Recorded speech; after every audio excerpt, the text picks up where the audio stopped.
Good afternoon, everyone. Welcome to this webinar sharing, featuring the various NUS financial aid and scholarship schemes available to support your education here at the university. I'm Alex, and I'll be your MC for today. Thank you for taking time to join us. The sharing you will hear about this afternoon will be presented by the Dean of Admissions, Professor Gosei Song.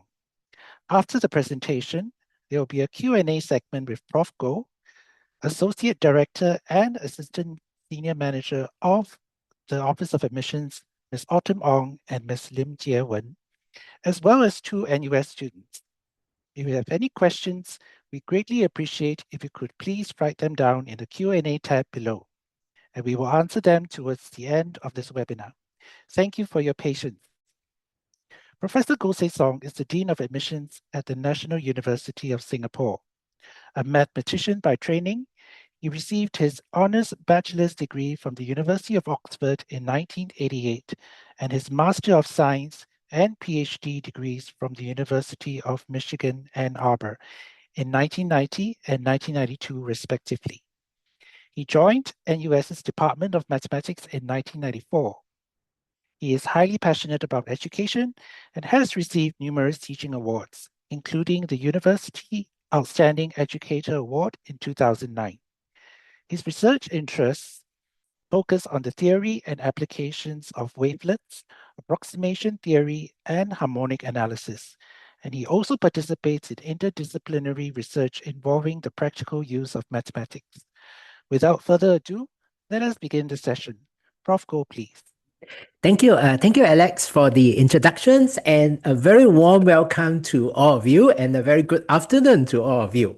Now, thank you very much for hanging on all the way to almost the end of the day already. This is the last webinar by the Office of Admissions for the first day of NUS e-Open House. Let me get my slides up, and then let's get going.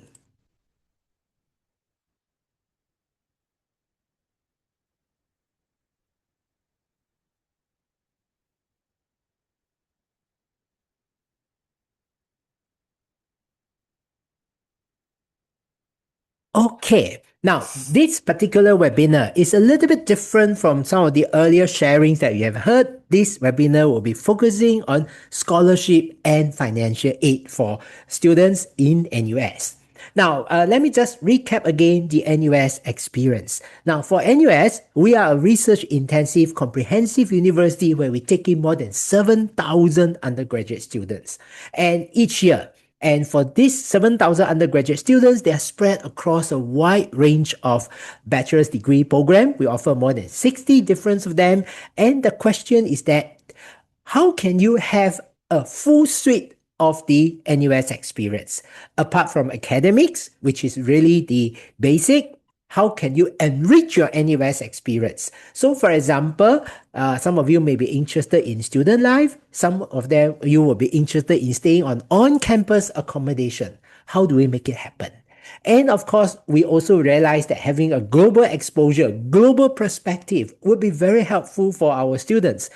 You can spend one semester or even 1 year in one of our 350 partner universities spanning for over 40 countries. So how do we actually take care of the finances to make it happen for you as you embark on global exposure? So these are some of the things that I will touch on in this particular webinar. And once again, let me just recap the wide range of undergraduate degree programs. We offer really a very wide range, being a comprehensive university with multiple strengths. You can take a major in humanities and sciences, or you can take a major in design engineering, business, computing, or the professional schools like medicine, dentistry, and law. And this, I think you might have already gotten enough information in the earlier sessions of today's e-Open House. So let us keep this in mind. This is the background, the context that we are going to look at. That is, you have these undergraduate degrees, programs that are in. How are you going to further enrich them? And on-campus accommodation is something that you may want to consider. Now, our dream here is that in NUS, we hope that all our undergraduate students will have the opportunity to stay at least once on campus for 1 year It could be in the halls of residence. This is the most traditional place that we have with a lot of culture, a lot of history, heritage. This has been around for many years. And the halls of residence, there is meal plan, there is a place to stay, and there are activities to develop you holistically. And then about 15 plus years ago, we actually launched residential college. And residential colleges, most of them are in the university town. And in residential college, you also have a place to stay. You have meal plans. Plus, you take 4 courses that can be counted towards your home faculty common curriculum. These 4 courses is actually interdisciplinary in nature, and you'll be taking together with peers and professors from different faculties across the campus. Think of it this way: it's so cool that you can actually get to live and you learn together with peers and professors. NUS College is, of course, on its own. It's a faculty on its own. You have a place to stay. You have meal plans. And at the same time, you take classes, but the classes are much more extensive. It's equivalent to the workload of 14 courses. And you apply directly to NUS College when you apply for admission. Then there are other concepts that is available, that is houses. Houses is a space for you to actually stay. There is no meal plan. You have flexibility about where you want to stay, where you want to eat your meals every day, but there are activities to develop you holistically. And from the second year onwards, you can apply to live in one of the student residences. The student residences, there's no new plan, there is less structured activities, but nevertheless, there's a very vibrant international community. You can engage in cultural exchange, make friends from different parts of the world. So that is one aspect that we hope that our students will get to do at least 1 year in the entire candidature. Another aspect that I hope that our students will get to go is at least one study abroad program. Now, the study abroad program could be a student exchange program. Student exchange program means you can spend 1 semester or even up to 1 year in one of our more than 300 partner universities, 350 partner universities spanning over 40 countries. And before you go for the student exchange program, there will be an academic advisor in your home faculty. They will work through with you what are the courses to take in the partner universities so that these can be mapped back to you to count towards your NUS graduation requirement. And most importantly, how about the tuition fees at the partner university? Tuition fees at the partner university, you do not have to pay them. You will just need to pay the NUS tuition fees, which is very much subsidized by the government, which is affordable. But nevertheless, there is still a cost factor for this student exchange program or any study abroad program because there's still living expenses in the foreign country that you need to take care of. Or you can do a summer and winter programs, 4 to 6 weeks, one course in one of the partner university. Get to expand your horizon, get to interact with students from other countries, get to have a feeling about how does it feel like to study or to in another different education system. This will actually broaden your horizons significantly. And that is something that we hope that our students will get to do as well. So what kind of scholarships do we have that will facilitate students to be able to go for on-campus stay, that will facilitate students to go for study abroad programs? Now, for Singapore citizens, we have 6 different types of NUS scholarships. And these are open to Singapore citizens who have outstanding academic results, strong leadership qualities and potential, and a good track record from their core curricular activities. Let me walk you through all these scholarships. All these scholarships that we have here are actually bond-free. That means there is no bond. It's purely to support you for your education, and there is no work commitment. And bond-free and all these scholarships actually covers full tuition fees. And most of them will also cover your living expenses. And so we have actually three tiers of the uh, NUS scholarship for well-rounded high achiever. NUS Global Merit Scholarship that covers tuition fees, living expenses, overseas allowance, and also some years of staying on campus. NUS Merit Scholarship covers tuition fees, living allowances, and NUS Undergraduate Scholarship covers tuition fees. So with this, many of our students are actually supported by these NUS scholarships. But we do have students who are academically inclined or uniquely talented. Let's say you are very strong in sports or performing and visual arts, then you can go for this sports and visual performing and visual arts scholarship.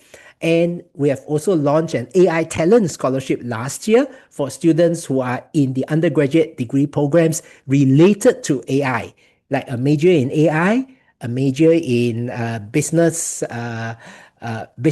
AI intelligence, a degree program in computer science, or a degree program in robotics and artificial intelligence. You'll be eligible for this NUS AI Talent Scholarship as well. Now, you may say that there are so many scholarships, and how are you going to decide how to apply and things like that? The good news is application is very simple. You only need to fill out one application form and you can check whichever scholarship that you want to be considered for, and we'll do the rest for you. And what other full-term bond-free scholarships do we have? We have donated scholarships like the Stephen Reddy Young Entrepreneur Scholarship. These are for Singapore citizens who wanted to be an entrepreneur. That is something that you should consider. And we also have the Wee Cho Yao Future Leaders Award for financial needy Singapore citizens who are well-rounded achievers. At the faculty front, there are also very extensive scholarships that's available. Like in the College of Design and Engineering, they have what they call the E-Scholar and the D-Scholar. E-Scholar stands for Engineering Scholars Program, and D-Scholar stands for Design Scholars. Now, this is again a full-term scholarships with extensive benefits. And NUS Business School also have their Business Dean's Scholarship. So there are others, and you can go to our website and you can find out a lot more. How about international students? Now, international students, we do offer scholarship on merit base for individuals with academic excellence, outstanding leadership, and co-curricular activities. Now, the kind of international scholarship are as listed over here, administered by NUS, the ASEAN Undergraduate Scholarship. These are for ASEAN nationality in any program of study. And how about then the second one is the Science and Technology Undergraduate Scholarship. The Science and Technology Undergraduate Scholarship, as the title suggests, the student should study a STEM discipline. And the student should be from Asian country. And for truly exceptional international students, you can be considered for NUS International Undergraduate Scholarship. NUS College, for some of you who are interested, they also have their own international scholarship, and that you can be considered for that as well. And then finally, there is another additional scholarship called the Association of Banks in Singapore Go Keng Swee Scholarship.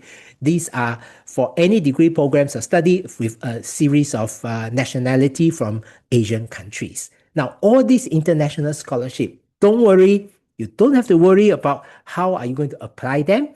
And eligible students who are interested in what we call the MOE tuition grant will be automatically considered through their admission application. So if we find that we look at admission applications, if you feel that you can be shortlisted to be considered for interview, we'll contact you accordingly, and that you don't have to fill out a separate form. Now, I just want to highlight a little bit more about the MOE tuition grant. Just now, I mentioned very briefly about the MOE tuition grant. What is this MOE tuition grant? Now, this is what we call a uniquely Singapore concept. This is a substantial tuition fee subsidies offered by the Singapore government, administered by the university. As a matter of fact, all Singapore citizens and Singapore permanent residents studying in one of our local university for the first time, you'll be automatically given to you. And for international students, they will be offered competitively based on the merit of the applications. And for Singapore citizens, the MOE tuition grant is totally transparent to you because there is no other obligations. You will just get a tuition subsidies from the Singapore government and the fees will become more affordable.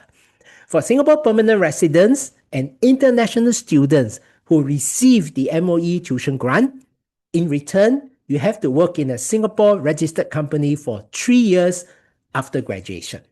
And for 3 years after graduation, we do not specify which company. As long as it's a Singapore registered company or based in Singapore, we will accept this as fulfilling of the MOE tuition grants.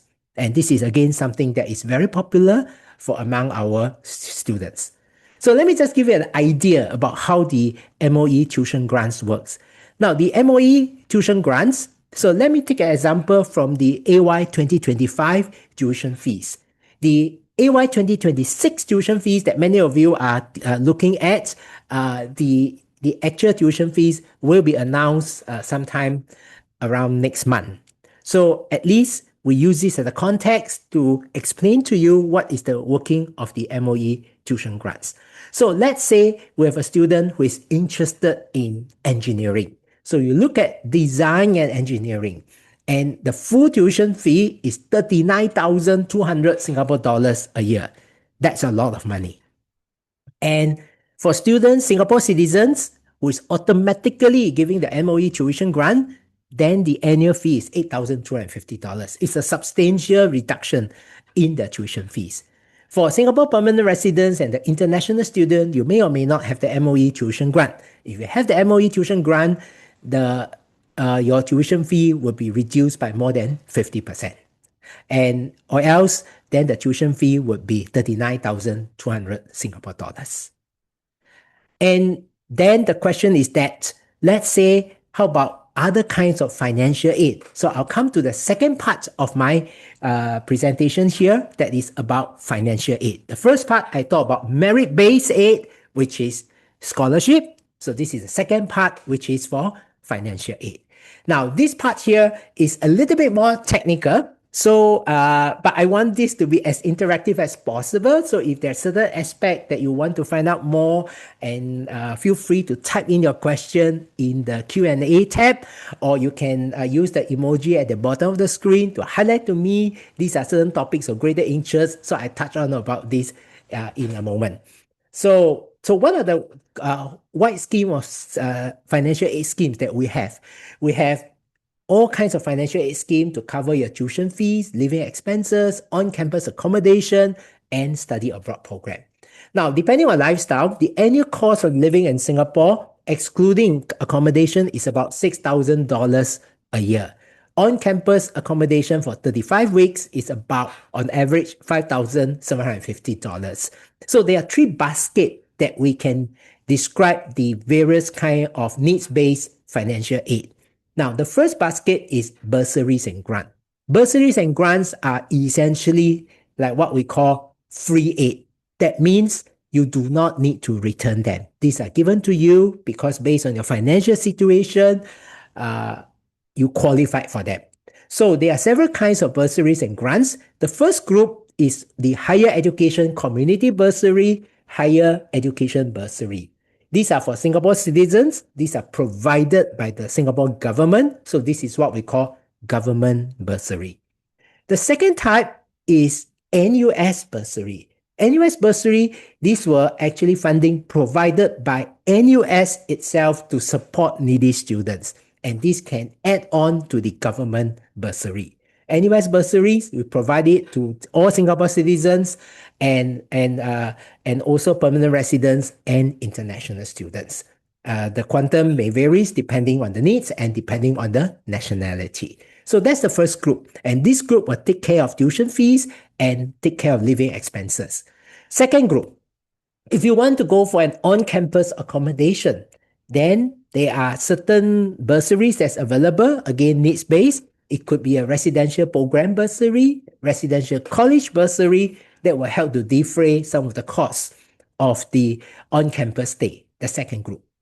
The third group, for students who wants to go for a study abroad program for Singapore citizens, we have what we call NUS Awards for Study Abroad, and that one will defray some of the cost of the overseas expenses as well. And finally, we have what we call the Opportunity Enhancement Grant that will actually top up whatever shortfall that you may have for the needy student, and that forms the first group, the free aid, and that you don't have to return. The second group is subsidies and funds, and these are for Singapore citizens and or students in Singapore, like the PSEA accounts for the Singaporean students here. You are very familiar with it. Then for the Malay Singaporean students, you are encouraged to look into the Mendaki tertiary tuition fee subsidies, which is very generous. Then finally, the third category, loans. Loans is the part that we will lend, the banks or the university will lend you the money, and then during your study, it will be interest free, and after that, you will start to pay off the interest after you have graduated and the loans. So these are loans, and loans wise, like MOE tuition fee loan. This one is actually for all students, regardless of financial situation. So not to worry, there is always possible to go to one of the banks in Singapore and take up the MOE tuition fee loans. And then if it's not enough, we can look at other loans like MOE study loan or NUS student assistance loan. And those are for needs-based. Further details about the MOE tuition fees and the MOE study loan, the quantum, application timeline, and process will make it available in our website in May. So do look out for this as well. Now, let me expand beyond this and let us go through the details about how do we interpret all these financial aid schemes. Now, there are two terms that you need to be familiar. One is GHI, one is PCI. What is GHI? GHI stands for gross household income per month. So let's say you have a household of 4 members and the total gross household income is, let's say, 12,000 Singapore dollars. Then because it's a household of 4, you take 12,000 divided by 4, that gives you $3,000, which is the per capita income, PCI. So all our financial aid scheme is positioned in terms of PCI or and/or GHI. So the first main bursary, as I've already mentioned in the overview, is about tuition fees and living expenses. And what kind of tuition fees? There is, for Singapore citizens, there is the government bursary. 2 different tiers, higher education community bursary and higher education bursary. For higher education community bursary, these are for Singapore citizens with PCI from 0 to $1,375. And from, if you measure it in terms of GHI, this is up to $5,500. So you take 1,375 times 4 is 5,500. That is the higher education community bursary. For those, the PCI is among the lowest. You can get a quantum of up to $6,300. $6,300 is quite close to the tuition fee of $8,250. But nevertheless, there is a shortfall. That is the government bursary. Then there is the higher education bursary, the next tier of the government bursary, that is from 1,376 all the way to PCI 3,000. Then the quantum is lower, but nevertheless, is still a substantial aid. Now, just now I highlighted that these are the government bursary, but we wanted to be supportive of our students, and it's possible that you can hold these 2 government bursaries, one of these government bursaries, plus the NUS bursary. And NUS bursary, how much is the quantum? It all depends on access need and the nationality as well. How about on-campus stay? On-campus stay, there are 3 different types of bursary. One is the residential program bursary. Now, this is for you to stay on campus, depending on the financial needs of the student. It can range from $550 all the way to $4,250. If you happen to stay in the residential college, then the bursary amount can go all the way up to $5,000. Within our halls of residence and residential colleges, some of them, they have their own bursaries and grants. due to the donations given by generous donors, and that they also offer some of this bursary. How about going for study abroad? For study abroad, there are two types of study abroad bursary. One is the NUS Awards for Study Abroad NASA Exchange Bursary. These are for students who go for the one semester student exchange program. Depending on the access need, depending on the location, the support can range from $2,750 to $5,500.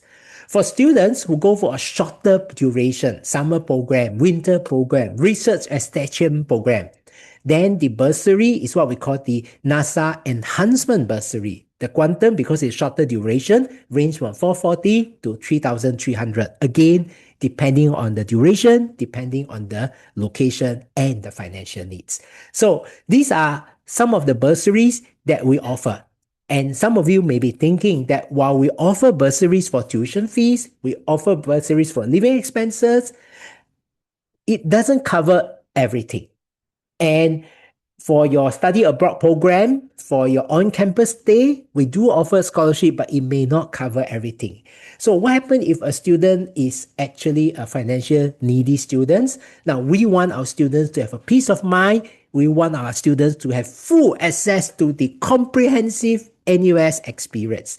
And that is why we launched the Enhanced Financial Aid Scheme a few years ago for needy full-time Singaporean undergraduate students. If the student's PCI is not more than 1,100 Singapore dollars, then the student will get the government bursary. But the government bursary doesn't cover entirely the tuition fees. So what to do about the shortfall?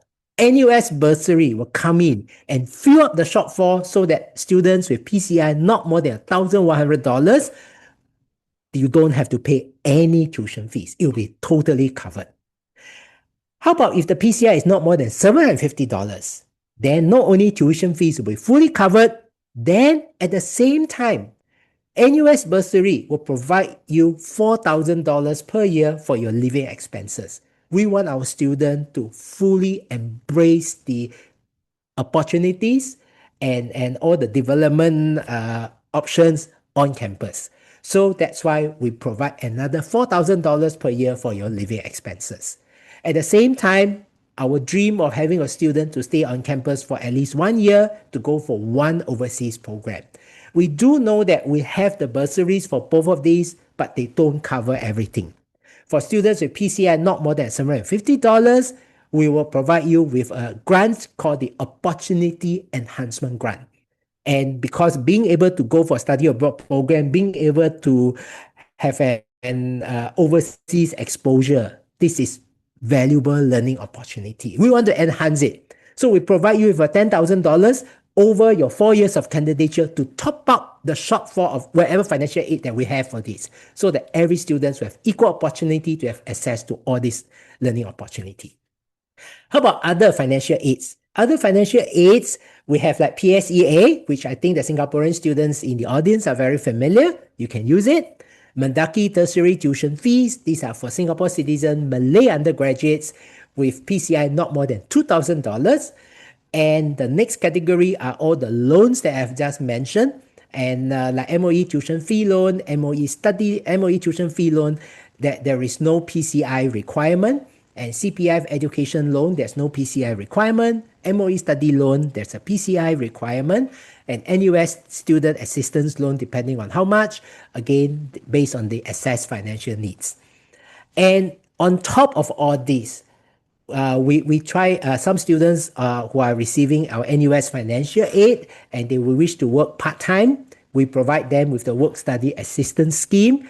At the same time, within NUS, we also have what we call the NSWS, NUS Student Work Scheme. You can do some work on campus and you will get some payment in return. So these are the various kind of financial aid schemes that we have offered. So in short, NUS administered financial aid scheme. We have a total of 8 different schemes. Higher Education Community Bursary, Higher Education Bursary. These are the 2 government bursary.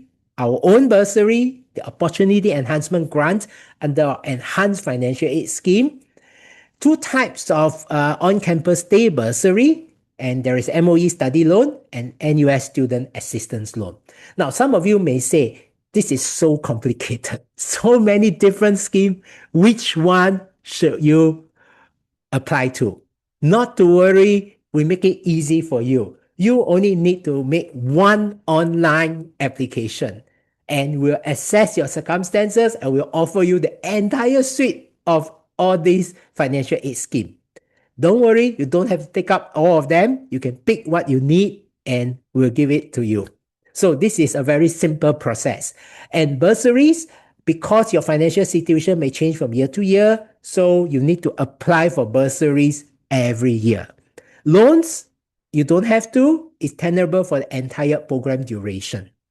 And we also realize that the financial situation of students may change in the middle of the year. So you may not have applied financial aid initially, but subsequently you find that you actually need it. Don't worry, we're there for you. We allowed you to apply for financial aid throughout the year until the end of semester 2 before reading week.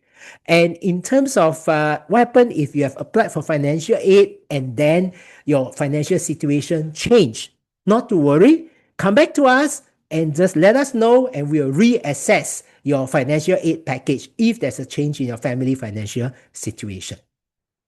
And how about other financial aids like the horse bursary, residential college bursary, those that run individually by the horse and bursary, or you want to go for a study abroad program, you want to be part of NUS overseas colleges, all these you can apply to this respective internal NUS unit at the appropriate point. Externally administered financial aid scheme, like the loan scheme that I mentioned, MOE tuition fee loan. Now that one, you applied with the banks, DBS or OCBC Bank in Singapore. CPF education loan scheme, you applied to the CPF directly. PSEA, you can apply to MOE through our office. And Mendaki tertiary tuition fee subsidies, you applied directly to Mendaki. So all these are tenable for the entire program duration.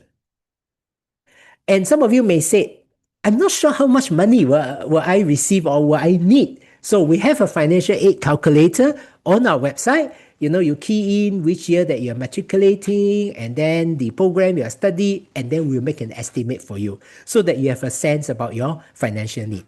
And after the new tuition fees for AY26 is released, we'll update this financial aid calculator accordingly as well. So to summarize, what is the overview of financial aid application? Essentially, there is only one financial aid application and you can start applying for financial aid from next month onwards to the end of the academic year. It's possible that you can offer 8 of those schemes that are administered by us. You don't have to take everyone. You can take those that you need. It's fine. And we make it simple for you. We just need some supporting documents. And for those schemes administered by external agencies, you can actually make the applications directly to them. And essentially, if you package everything together, they can cover up to 100% of your study expenses in NUS. So to summarize, here are the timeline that you take note about applying for NUS scholarship and NUS financial aid. So on the left, you see the NUS scholarship for Singapore citizens. Apply the NUS undergraduate scholarship application portal, and the application portal has already opened and it will be open all the way until 19th of March. You provide the supporting documents, and at the same time, you give us the names of your referee to submit their referee reports. The NUS financial aid, you also apply online. This will be open next month, and the application is open throughout the year until the end of semester 2. So again, you can upload supporting documents from the application portal. And just to give you some brief timeline, this timeline is for students presenting the Singapore Cambridge GCE A-levels, other qualifications that you're presenting. This slightly different timeline, but more or less you can find the details on our website. Yesterday's A-levels results were released, so you can already start applying for admission and NUS scholarship. And next month, we will open the financial aid portal. After you have applied for admission, use the admission application number and you can apply for financial aid. Now, while we do accept throughout the year the financial aid application, do apply early for NUS financial aid so that you can make an informed decision to have when you have your admission outcome, you can know whether how much financial aid you are given. 19th of March, the admission and scholarship application will close, and late March all the way to end of May. This is where we will roll out the admission offer, scholarship offer, and admission and scholarship outcome. If you have other qualifications, then the outcomes will be released progressively between now and all the way until July. And let me just give you a schematic representation about how you can fund your study for your NUS journey. So from March onwards, you can apply for financial aid. May onwards, you can release and you'll receive outcome of your NUS financial aid application, and you can start to accept them. July, August, apply for the external scheme like the bank, the MOE tuition fee loans, and then so that the money will be in place for your gyro deduction. And so the first year, you're all set to read courses on campus, to live on campus. Then year two, for example, you can read more courses on campus. You can, during the vacation, do an internship. Year three, let's say you wanted to go for a student exchange program, you qualified for the NASA exchange policy. Then at that time, what you do here is that you can actually use your opportunity enhancement grant for the overseas program. And after that, you can also use it for on-campus stay, like if you stay on campus in the first year. And then after that, finally, you finish your degree and you graduate. So feel free to go to our website. There are a lot more information there at nus.edu/admissions. If you have questions, feel free to write into nus.edu/askadmissions. And of course, most importantly, this is the week of our NUS open house. There are a lot of other sessions between now and 5th of March about the various faculty. You're strongly encouraged to visit them. And at the same time, on the 7th of March, I look forward, and my colleagues also look forward to meeting all of you on campus. Thank you very much. Thank you, Prof. Goh, for your sharing. We'll now move on to the Q&A segment. Joining Prof. Goh is Ms. Autumn Ong, the Associate Director at the Office of Admissions, in charge of NUS financial aid schemes, and Ms. Lim Jie Wen, Assistant Senior Manager at the Office of Admissions, who will be sharing more about NUS scholarships. We have also specially invited two NUS students, Nadia and Guang, to share their experiences. Nadia is a third-year business administration student from the NUS Business School, majoring in marketing with a minor in communications and new media. She's an alumnus of Singapore Polytechnic and a recipient of the NUS Merit Scholarship, an opportunity and platform that Nadia is grateful for to create meaningful impact within her community and beyond.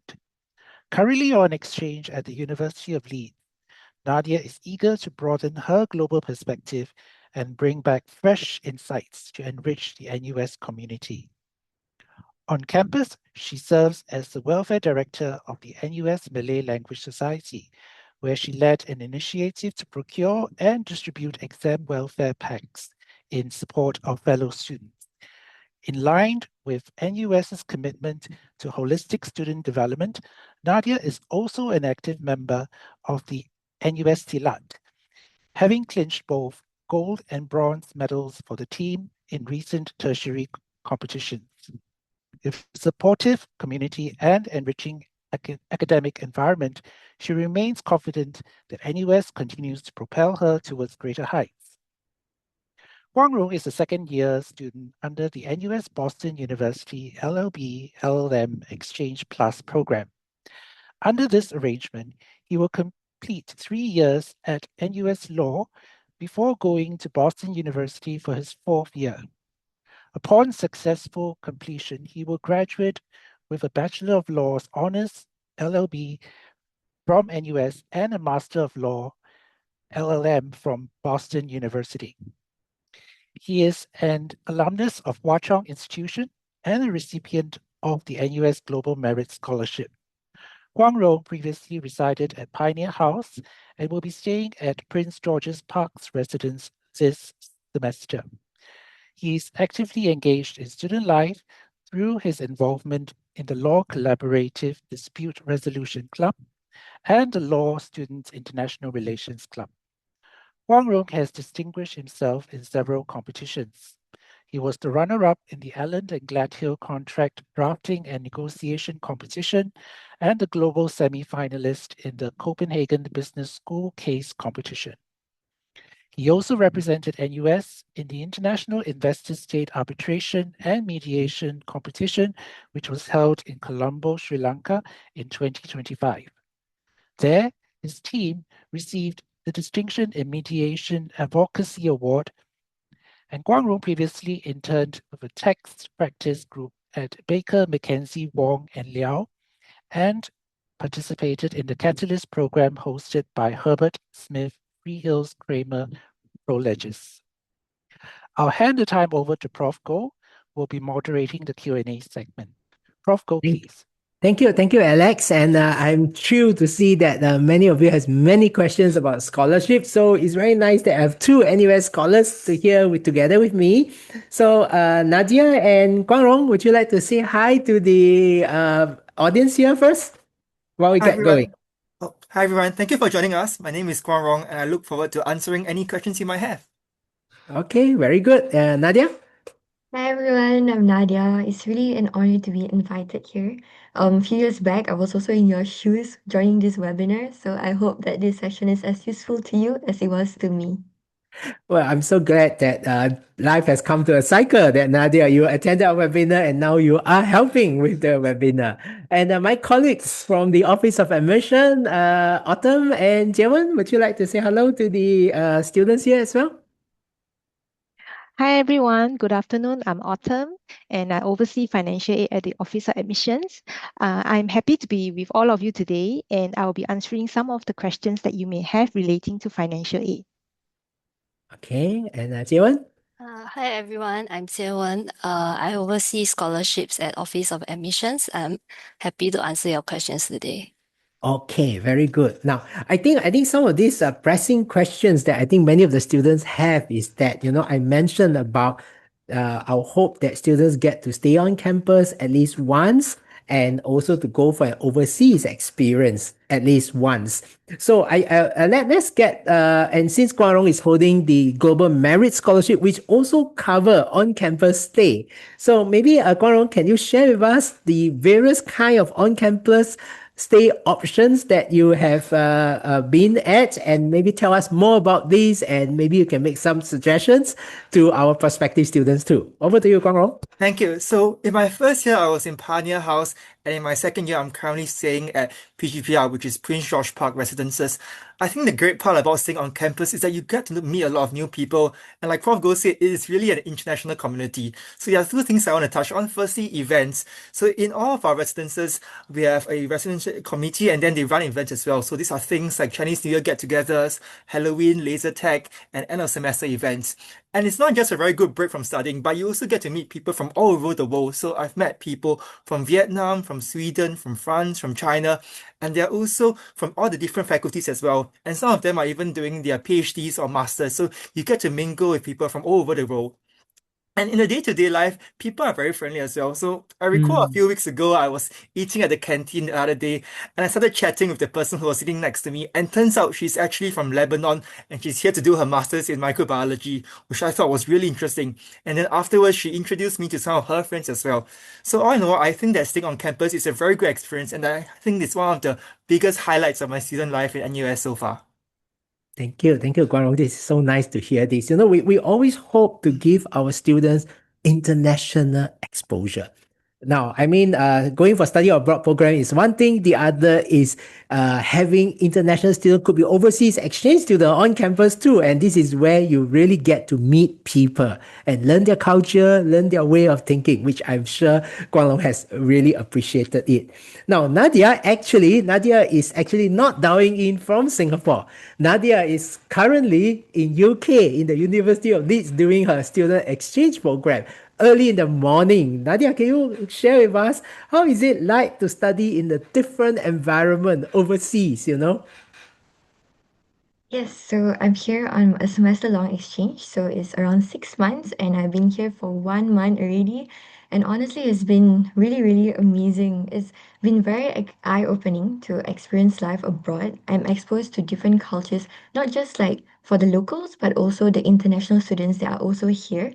And I'm exposed to different teaching styles and classroom environments in my business school. For example, the students here are not shy. They are able to confidently and proactively answer questions in class and participate.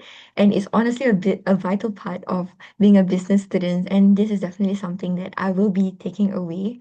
And Mm. studying on exchange also means that I'm pushing myself beyond my comfort zone. I'm living away from my family for so long alone, and it's making me grow to be more independent and to take more risks, which will definitely help me in the future when I go into the workforce. Very nice. Yes, yeah. And I think I saw quite a number of students asking about applying for scholarship. Now, applying for scholarship, I think the process wise, I did go through very quickly, but maybe we should rewind a little bit. Let me get Jie to explain to everybody further about how you can apply for scholarship for Singapore citizens or for SPR or IS for the various scholarship they are eligible for. Jie, would you like to explain in greater detail? Because I think I went through it very quickly. Okay, sure. So if you are Singaporean, you can apply for scholarships after you have applied for admissions. So within the same applicant portal, then within the scholarship application form, you can attach all the required documents. All the required documents will be shown within the form, and then you will need to key in the details of your nominated referee. So after you key in your nominated referee and submit the scholarship application, your referee will receive an automated email from the portal to submit the referee nomination recommendation form. So do apply for scholarship by 19 March, and your referee need to submit your recommendation by 26 March. You can refer to our scholarship application guide that will show the steps and the details on the various section of the form found on our NUS scholarships website. So for Singapore permanent residents and international applicants, application for scholarship is not required. So all eligible students applying for undergraduate admissions to NUS will be automatically considered. So it is important that you mention all your achievements in your admissions application form, and shortlisted applicants will be notified separately for an interview. Thank you. Thank you, Jaewon. I think you have covered very extensively, and this is really very concrete advice. And this, just now, I think Jaewon mentioned about interview. I think many students get butterfly in the stomachs when they call up for interview. Let's turn to our two scholars here about the interview experience. Nadia is, I think, went through the interview for the NUS Merit Scholarship. And then Rong, because Rong is from law, and law, the scholarship consideration and the admission consideration are all folded together because the law is an interview program, 100% interview program. So I will invite Nadia, followed by Rong, to comment about the scholarship interview process, and just to address the anxiety that some of you may have about going for interview. So for my interview, it was pretty unique because I applied for the business school. And so my interview was kind of like a case study where we had to present it. And honestly, feeling nervous and having butterflies is very, very normal because it's something that you want. It shows your conviction. But I would say it's just to be very calm and confident, but not overconfident. So to achieve this calm and confidence is obviously to have some knowledge on what you are entering. So just searching up on like ongoing news, or for example, for business, would be like business functions and how a business generally operates would definitely help you in your interview. Okay. And Rong, how about law? Law has a very elaborate interview process, even for admission. Thank you, Fro. So I think one of the reasons I chose NUS Law in the end was because I felt very warm, I felt very welcomed and supported throughout the interview process. I think if you look at law admissions, it's a three-part process. There's the online application, the written assessment, and then the interview. For me, I treated the interview as a conversation to get to know the faculty better, and it's also an opportunity for us to determine whether it's a mutual fit. So I still remember my interviewers. I was with Professor Withing as well as Professor Tan, and we still keep in touch to this day. And the reason why I felt so welcome was because the entire interview was a conversation. They are looking at three main things. Firstly, to understand your motivations, why you want to be in law school. So we had a very nice discussion about the regulation of cryptocurrencies, which was an area that I was interested in at that period of time.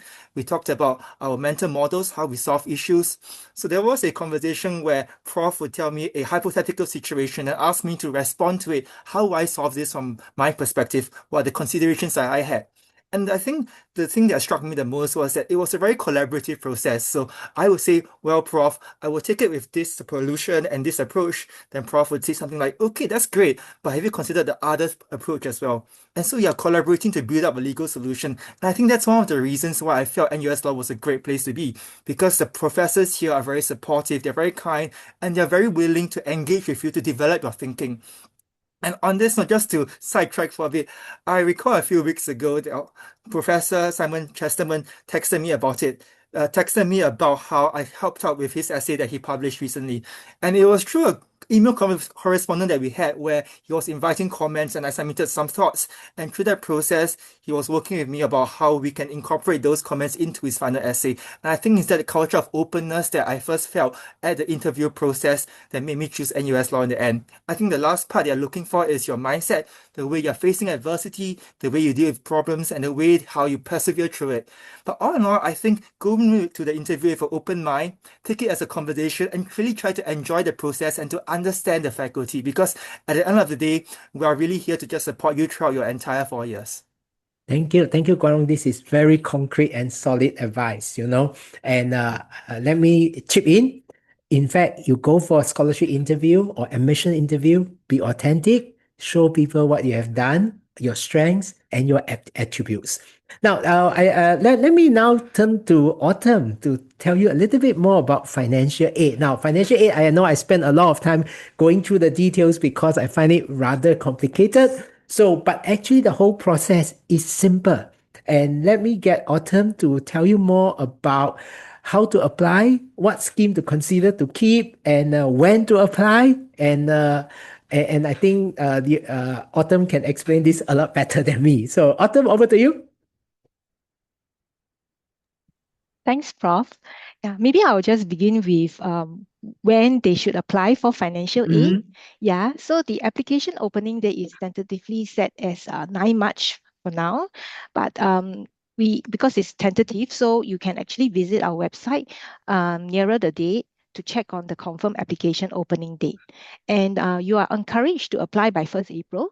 So if you have not applied for financial aid by 1st April, not to worry, as applications are accepted throughout the academic year until the end of the semester 2 before reading week. So you are encouraged to apply early so that you can receive the outcome early and receive the funds in time for the payment of your tuition fees and other applicable fees in September. So how do you then apply for financial aid? So what to expect when you apply online? So you should only apply for financial aid in the year that you are matriculating to NUS. And you can apply for financial aid online at the NUS undergraduate applicant portal. So applicants will be assessed based on the latest per capita income, your nationality, housing type, and any other mitigating circumstances such as medical conditions. And during the application process, you'll be asked to include details of your family members and yourself with supporting documents such as copies of NRIC, your identification documents of everyone staying within the household, and salary slips of all the working family members. And if the adult family member is not working, then he or she will be required to submit a latest CPF transaction history or a declaration form. And after all these documents are checked and verified, an offer of the financial aid will be sent via email to the successful applicants starting from May in batches. So again, I would like to advise applicants to apply as soon as it's open, and it will allow, for financial aid planning once the outcome of the financial aid package is released, and also ensure timely disbursement of funds before the tuition fee payment in September. Yeah. So maybe, Prof, I'll also talk Sure. a little bit about the disbursement process. Yes, that would be Yeah. great. Yeah. Okay, so for financial aid funds, they are typically dispersed in half, twice yearly at the beginning of each semester, and in time for the payment of your tuition fee in September if you apply by 1st April or apply early, right? So funds credited will be reflected under the student account in the student system.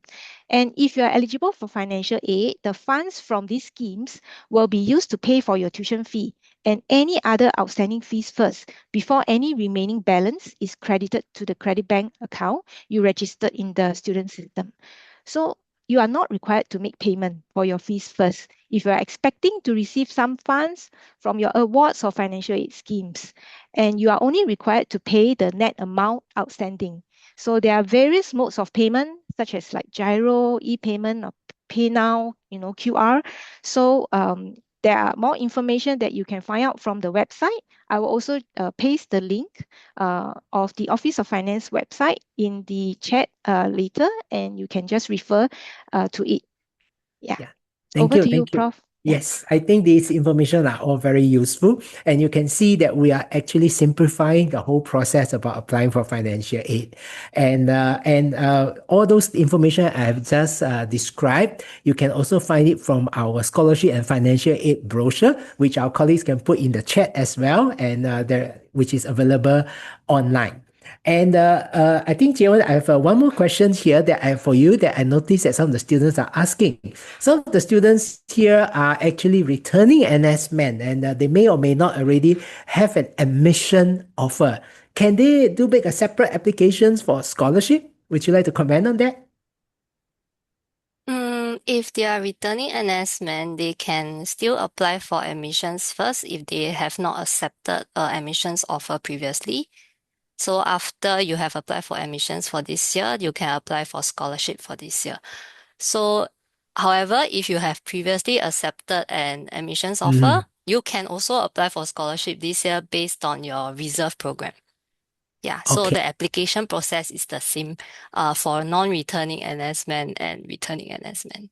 Yeah. Okay, very good. Yes, yeah. And finally, in the interest of time, I guess I'm mindful of the time. Let me just invite back to our two students again, about their journey in NUS, our two scholars in journey, because they have their own unique programs that they decided to on about making choices. Because after all, what we want is we want our students to take ownership of their learning. We want to empower them, and they use the flexibility that we have to choose accordingly. Nadia, you want to tell us more about why you chose to complement your marketing major with a communications and new media minor. And I think Guang has a very unique program, the NUS Boston University LLB and LLM Exchange Plus program that is quite unique for law as well. And why you make these choices, I think this will help our students here to make choices too, to hear from your experience. Over to you, Nadia, and then Guang. Yes. So previously, when I was in Singapore Polytechnic, I actually studied human resources. And so when I wanted to join university, I realized that, oh, I should expand my horizon. And so I decided to choose marketing. And it was good that there was also a minor of it, which was communications and new media, which I felt was very linked and very beneficial that could add on to my marketing studies because it was all about communication and how it's changing in the world with AI. So this would definitely help me when I put it back to my marketing studies in business, the business aspect. So you have made good use of the choice that's available for you. Okay, Guang, how about Exchange Plus program that you are in this LLB and LLM? Tell us about that. So And thank you what so advice you want to give to the students? Yes. So I think it's a very special program that NUS Law offers. So to recap, the basic idea is that you spend 3 years in NUS Law and then you spend 1 year at a partner university overseas. And the result is that you get a master's degree as well as a bachelor's degree at the end of 4 years. So I had some personal reasons and some professional reasons. I'll go through the personal reasons first. Firstly, I wanted to stay abroad for a year to meet new people and to Mhm. experience American culture firsthand. And also because I'm personally very interested in law and economics, and I know that Boston University has really good courses on this subject, which is why I wanted to go to Boston in particular. And at the same time, it's also a university town with a lot of vibrancy, and that's one of the personal reasons that I want to go overseas as part of Exchange Plus. As for professional reasons, there are two things. Firstly, you get to network a lot with the American companies and the American law firms. And if you really do want an international career, I think the Exchange Plus program is a very good choice, especially since you get 2 degrees in 4 years, which recruiters may see more favorably as well. And because you are also in America, you can specialize in, let's say, for instance, American banking law or American securities law. And that gives you very deep domain knowledge that makes you a lot more valuable to the law firms as well. So just to sum up, I think it's a great opportunity and I highly recommend everyone look into Exchange Plus if you do plan to go for the legal career. Thank you. Thank you, Guang Rong. I think you have summarized it very well that actually NUS offers abundance of opportunities, whether is it law or is it business or any other discipline. Now, I will take this opportunity to strongly urge our prospective students here to look into all these opportunity, choose what you want, choose your direction. And with this, I'll pass the time back to Alex to close the session. Thank you. Thank you, Prof. Goh, Ms. Ong, Ms. Lim, Nadia, and Guang Rong for sharing your experience, insights, and sound advice. I hope they have managed to answer your questions and clarify your doubts. With that, we have come to the end of this session. Thank you so much for joining us, and we hope this webinar has been helpful. If you have further questions, please send them through our FAQ portal, which can be found in the chat box shortly. We understand that most of you have signed up for an array of open house events lined up for the rest of the week and hope that you will have a fruitful time ahead. Do visit us at our admissions booth on Saturday, 7th of March, if you wish to speak with an admissions officer or chat with our student ambassadors. A wide range of talks and activities await too. Find out more information via the links and QR codes provided. We look forward to having you on campus. Guang Rong will also be helping out during the event, so come down and catch him in action at our booth. We also greatly appreciate if you could take a few minutes to fill out a feedback form. You may scan the QR code or access the link that we have shared on the chat board. Your feedback is important to us. Please let us know how we can improve. Thank you once again. My colleagues and I look forward to receiving your application and warmly welcoming you to NUS. Have a great evening ahead.